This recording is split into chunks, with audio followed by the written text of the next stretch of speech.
If you like this video, please give it a thumbs up, comment, and subscribe to my YouTube channel, as well as follow me and subscribe to me on all my other social media platforms.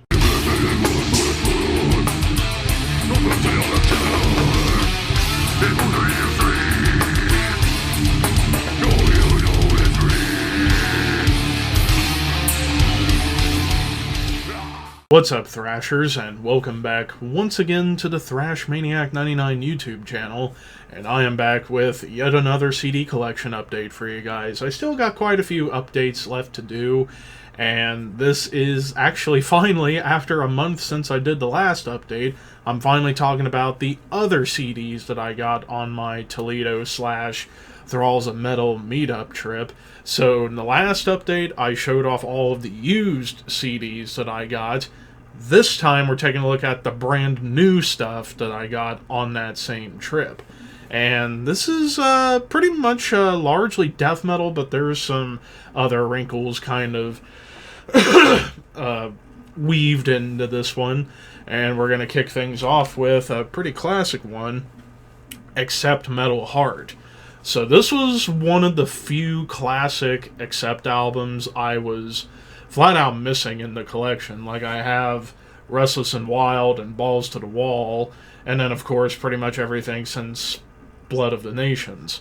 But I still need to get some of the early Udo Darkschneider era albums, and this was one that I was missing because this was kind of a big album for them. It was the follow-up to Balls to the Wall, so they kind of got little bit more, I would say, radio-friendly, but still very heavy. I mean, the title track, that's pretty much like a heavy metal anthem for everybody right there.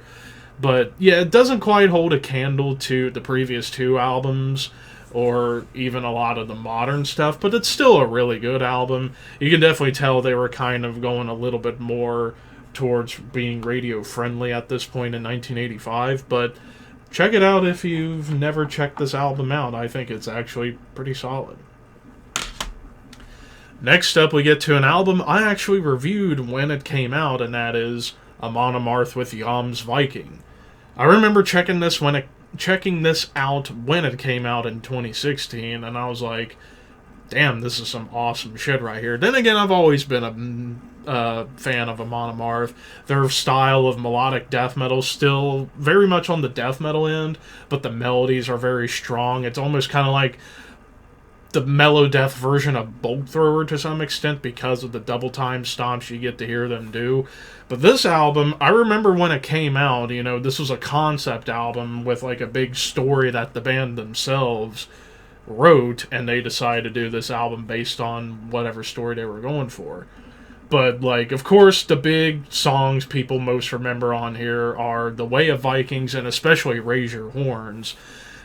Because Raise Your Horns, you could say is like one of the best metal anthems of the modern era of metal, because especially that music video, like, go back and watch that music video if you haven't, because holy shit, it's fucking incredible with all the fans getting to raise a Viking horn or just show up the metal horns or just drinking, and a lot of cameos from a lot of different bands and label people, athletes. Just watch the music video. It's fucking awesome. And this album is really fucking good. So yeah, check it out if you haven't already. Now, these next three are going to be all from the same band, and it's a band that I've been needing to get into a little bit more, and that is Between the Buried and Me. Excuse me. So the first one I got is Alaska. So yeah, this was seen by a lot of people as when BT Bam went from being more of that, like, technical metalcore band that they were on their first two albums and more into straight up progressive metal, even progressive death metal to some extent. Now, I haven't checked out all of this, but I do remember the song Selkies, and it was like, wow, these guys are really trying for something unique here. After all, kind of mashing together a little bit of that East Coast hardcore, death metal, and prog all mashed together at this point. And yeah, this was the start of the modern era for the band, as the current lineup that they have started on here with, like, Blake, Dan, and I forget the other guy who joined the band, along with Tommy and Paul, the two original guys. But yeah, pretty cool shit right here. I do need to check it all out, especially because, BT Bam being one of the giants of prog metal, and yeah, BT Bam Alaska. And then the next one from BT Bam I got was the Parallax 2 Future Sequence. Now, this one I remember a little bit more, mainly for the song Telos. Like, I actually think Telos is a wild, trippy fucking song. Like, I remember seeing that on, like, compilation videos, and it's like, again, BT Bam pushing themselves even further. And this is where I feel they got a little bit more tech death oriented with the prog metal on top, because it gets quite technical on here, and almost, dare I say, avant-garde-ish, but still retaining who they are at the core. But yeah, that song Telos, just going for so much in one track. But then again, this is another one I need to check out front to back to really get the full idea behind it and see what I truly think. But yeah, Parallax 2. And then the final one from BT Bam that I got was Automata 1. So, yeah, this was part of like a double album release they were doing in 2018 along with Automata 2, which I don't have yet. So, but yeah, this was, if I remember right, I think the song I remembered off of this was Condemned to the Gallows. Like, I heard Tommy's vocals, on that one, and I was like, damn, this is some more cool, catchy, fun stuff. And I would say this, as well as Automata 2, kind of served as like a bit of the precursor to what we was going to get with Colors 2, which I did review when it came out just a couple of years ago. But yeah, Automata 1 by BT Bam. Hope to get more BT Bam in the future and check them all out, because you never know, I might rank them one day. Next up we get, man, I don't know what's going on with my voice. But next up we get Finnish death metal classic, Demigod, Slumber of Sullen Eyes. So this is one I've been needing to get for a while, because after watching like Gonilok do that Goosey Guide to Finnish death metal video, I became really fascinated with that scene. And this was one of the big albums. Like, I actually remembered seeing this album pop up in videos before I saw Gonilok's video. And like songs like As I Behold, I Despise, and Tears of God. Like, I heard bits from those songs and I thought, holy shit, this is some gross sounding Finnish death metal. And again, another one I need to check out front to back. And who knows, it could be like a retro review one day. But yeah, Demigod. Now we get to another triple, and that is all from the same band again, and that is Dismember. And I have Like an Ever-Flowing Stream. Now, I did have this, I believe I actually showcased it in an old update, but the version that I got there was from Willowtip Records. It was a Willowtip reissue from 2012, because I was just desperate trying to find a copy of that album, and I did, along with a bunch of other underground masterful albums. But once I saw Nuclear Blast was finally reissuing their whole catalog, I was like, you know what, I'm going to get the reissues whenever they come out, or at least try to. And once I saw this at that shop in Toledo, I'm like, I gotta snag it, because this is a stone cold classic death metal album, Swedish death metal, glory. And I mean, that back cover is badass. But yeah, basically this is like the more sinister brother to Entombed Left Hand Path. And this one I have listened to front to back, and it's fucking incredible. Next up we got their Pieces EP, which came out, I think, a year after Like an Ever-Flowing Stream. And this one is mostly like tracks that were on like an ever-flowing stream or like leftover tracks. And even they do a cover of Carnage's Torn Apart, and that was because, well, most of Dismember was in Carnage, so it only made sense for them to do a version of Torn Apart. But yeah, and then that back cover again. But yeah, really cool EP right here. And, oh, something, what the hell? Ah, I thought something was up with the disc. But anyways, and then we get to the follow-up, Indecent and Obscene, which came out in '93, and it's hard to believe 30 years since this one came out. And again, this is another one I haven't checked out top to bottom. I try to do my best to check out the CDs that I get. It's just I'm always busy with like upcoming stuff and also still listening to the stuff I love. But I will give this a spin at some point, and because again, I might end up ranking the Dismember catalog in the future, and I gotta be really familiar with it beforehand. So, yeah, Indecent and Obscene. Sticking with more Swedish death metal glory, we have Grave You'll Never See. This was their second album, so I actually have Into the Grave, their debut, so now I have their first two albums, and this is a band I need to dive into a little bit more, considering I'm a huge fan of Swedish death metal, but there's just always been like a couple of bands I've just not really gotten into all the way. This is one of them. I still haven't checked this out yet, but I will. But from the reviews I've seen people say this is almost as good as Into the Grave. And then, of course, I need to check out pretty much almost everything they've done, except for maybe one or two albums that I've heard a lot of people say, don't even bother. But yeah, Grave. Alright, now we have a pair from Havok. We have their debut album, Burn, and their second album, Time Is Up. So yeah, West Coast-based thrash metal band, part of that big thrash revival of the mid to late 2000s.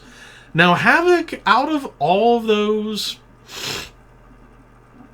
out of all those, like, thrash revival bands, Havok was always kind of the one that escaped me the most. Like, I'd listen to more Warbringer than Havok, and Havok, I will say... Oh, yeah, and I just realized Burn's here and Time Is Up is right here. So, why don't I switch places? So, fuck up on my part. Then again, I'm a bit tired. But, yeah, Havok has just always been one of those bands, again, that's kind of escaped me. I respect what they do. However, I will personally say I think there are some better modern thrash bands out there, but they're still no slouch. Like, I do think they are a great band, and I need to listen to these at some point because, again, you never know. I might end up ranking Havok one day. But yeah, good old Havok. Going back to more Swedish death metal, we have Hypocrisy with Osculum Obscenum. So this is their second album, and the last one with Masse Broberg on vocals, because during the tour for this album, he ended up getting really sick and he had to leave. So that's when Peter Tattergren stood up and became the vocalist from that point on. But I remember actually hearing snippets of this album on the documentary, but also a really evil cover of Venom black metal, and crazy song titles on here like Pleasure of Molestation and Exclamation of a Necrophag. That's a pretty brutal title right there. But man, just this was back before they became really like one of the kings of melodic death metal. This was more straight up death metal, almost more in the vein of like Florida death metal than Swedish death metal. Like, you don't really have the HM2 tone on here. Like, I don't think they adopted that until Abducted.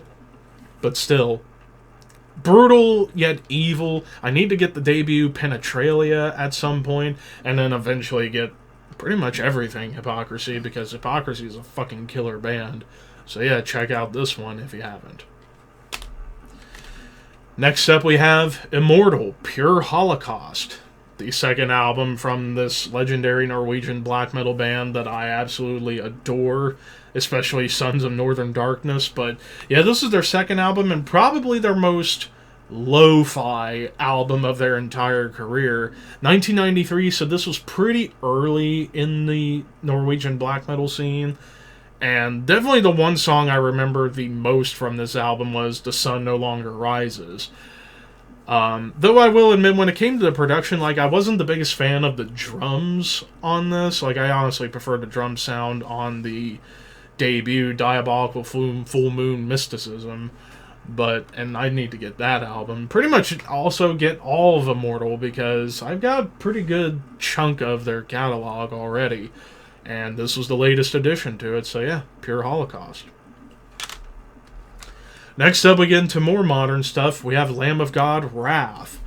So, yeah, this one, 2009 when it came out, and I think the songs I remember listening to years ago on this album were Set to Fail, In Your Words, Contractor, Broken Hands.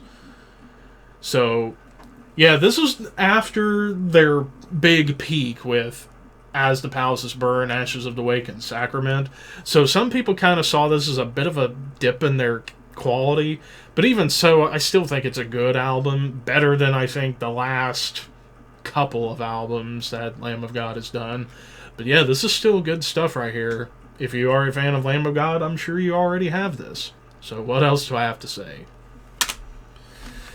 Alright, now we're about to get into some more, like, underground death metal classics. We have Master's self-titled debut. This is the Hammerheart Records reissue. And to be honest with you, I kind of wish I can get my hands on the original, because this was like a remaster, and I'm not the biggest fan of the sound on this. But the songs are killer, like Terrorizer, Master, Funeral Bitch, Pledge of Allegiance. I mean, Master, this album, it was more of that thrashy, like death thrash sound. But yeah, it's a great album, but this reissue, I'm not the biggest fan of the remastering on the production. Like, again, it makes me wish I can now find the original, because I prefer the original recording over this. But I'm happy to have this album in the collection at all, so yeah, Master. And now we get Morta Skuld, Dying Remains. This was, I think, their only album, if I'm not mistaken, so this is another one of those bands that released one album and then just disappeared. And this is the Peaceville Records reissue that came out this year. And so it's a 2-disc. It has their demo and rehearsals on one disc, and then the other, the actual album. I haven't checked it out yet, but from what I've heard, this is like a obscure classic album, especially for like those fans of like Morpheus Descends and maybe Baphomet, like that New York sound, like that raw New York death metal sound that's not quite on the brutal death scale of like Cannibal Corpse and Suffocation or Mortician. But yeah, this is definitely one I need to dive into, and it could be a retro review in itself as well. Only a few more left. Next up we have Sepultura, Machine Messiah. 2017 when this came out, and again, when it comes down to the Derek Green stuff, I'm always hesitant, because to me, the Derek Green stuff doesn't hold a candle to the Max era material of Sepultura. I am one of those fans that's in the Max Cavalera camp for Sepultura, but I will admit, this and Quadra has made me into a Derek Green fan, because, like, musically, they're so much better now than they were in the 2000s, in my opinion. And this album was kind of the start of the resurgence, I would say, of Sepultura. Granted, I think Quadra's a little bit better than this, but still, pretty damn fucking solid. And now we end off with another pair, and that's from Warbringer. We have their second album, Waking into Nightmares, and I believe this one was their, I'm trying to get my numbers right, their fourth album, Woe to the Vanquished. Warbringer is one of those bands, again, similar to Havok, I need to dive into further, but I'm more familiar with Warbringer than I am with Havok, especially with this album. Like, this album definitely kind of sounded like a transition, because their debut, War Without End, was very gritty and raw, and I love that about it. This kind of sounded like they were trying to get into where they wanted to go on this, but they didn't quite hit the hammer on the head production-wise, even though Gary Holt produced it. I think they got their sound better on this. And this album, I remember hearing the song Silhouettes and just being like, damn, this is just some hyper aggressive shit from these young kids. So, yeah, I'm happy I finally got some Warbringer, and eventually I'm going to have to get the rest of their catalog and rank them at some point. You never know with me. But that, ladies and gentlemen, concludes this update, and finally getting through all the Toledo trip stuff that I managed to get. So, still got a few more updates left to come. I might actually do the next update not too long from here on, from now, because I would like to get through these updates before the year is over, because Black Friday sale's coming up, and I plan to get a little bit of stuff, and then after Christmas shopping, I plan to go absolutely fucking ham with that. So, yeah, of course, like, the other updates is, like, stuff I've been buying on and off, as well as stuff I got on my Alabama trip, which, keep your eye out for that update, because it's going to be very, very interesting.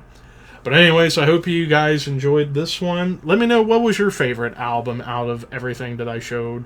Let me know in the comments below, and until next time, keep your horns high and your dreams wet.